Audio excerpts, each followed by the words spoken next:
Hey everybody, this is Sherry, and I'm using a Hero Arts and Hampton Arts stamp set to make a layered flowers prayer card. My golly, I'm having a heck of a time today. Normally when I do layered images, I do the dark or the lightest, the middle, and then the darkest. But this stamp I had a really hard time lining up, and I must have stamped it probably 30 times before I think I figured it out.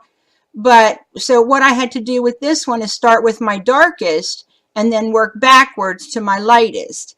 And I used Memento love letters for the first layer, and I stamped off on it and then did the initial stamping, the initial layer. And then for this layer, I used Angel Pink.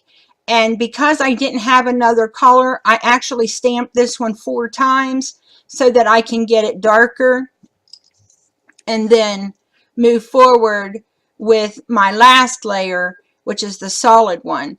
And on my last layer, I'm just going to stamp it once, have it real pale pink, and it'll be done. And you can kind of see my sample over there to the left. I just really struggled with this. I don't know why. It just seemed like there was not enough pieces that matched up that gave you a definite hint of where to put it.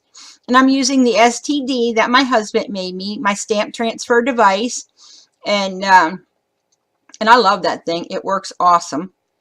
And so there's the rose put on the card. I'm just going to clean that up. And then I'm going to get my Hero Arts stamp set out. Oh, nope, sorry. I decided to do my leaves. I forgot. And my leaves are done in pistachio and cottage ivy in Memento inks. And now the leaves weren't difficult at all. Well, let me go back here. There were 2 different leaves you could pick from. I tried the other one, couldn't get it to work right. So I went to this one, and it was much easier. This one only has 2 layers, and I could line it up. The other one, I just couldn't. I was having a fit. And I will add 1 more leaf because you try to work in odd numbers because it's more pleasing to the eye. And so I'm putting in down my last stamp, and I'm using the pistachio ink for the base, and then I'll come back in and use the cottage ivy for the next layer. And I'm going to use some VersaFine Onyx black ink and some Versamark black ink, or excuse me, VersaFine Onyx black, and then some Versamark clear ink for my sentiment. I wanted to emboss my sentiment, and I know other people are able to use the VersaFine Onyx black and have enough time. But for some reason, I always feel like mine dries too fast and I don't get enough embossing powder to stick.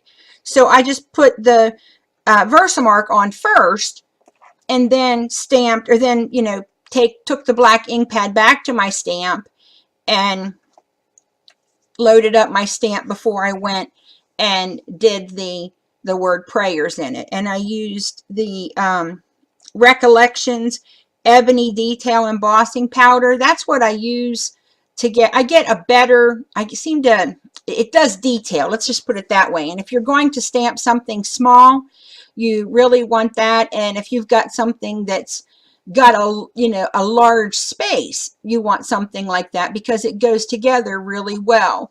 And this is one of the sentiments in the stamp set. Well, actually it's 2. I put 2 together to get sending you hugs, and then we're going to stamp, yep, there it is, the word prayers. That is a nice big stamp. I love that.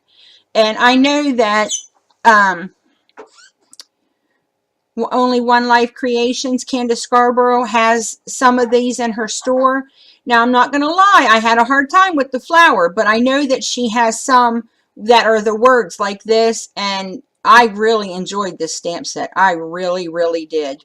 And so I'm just stamping it down there to make sure I get a good impression.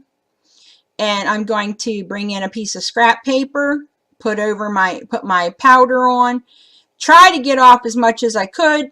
I don't know how I missed it, but I missed some, and it's on there, but it's all right. It's, you know, it's a handmade card. If they wanted perfect, they'd get it from Hallmark.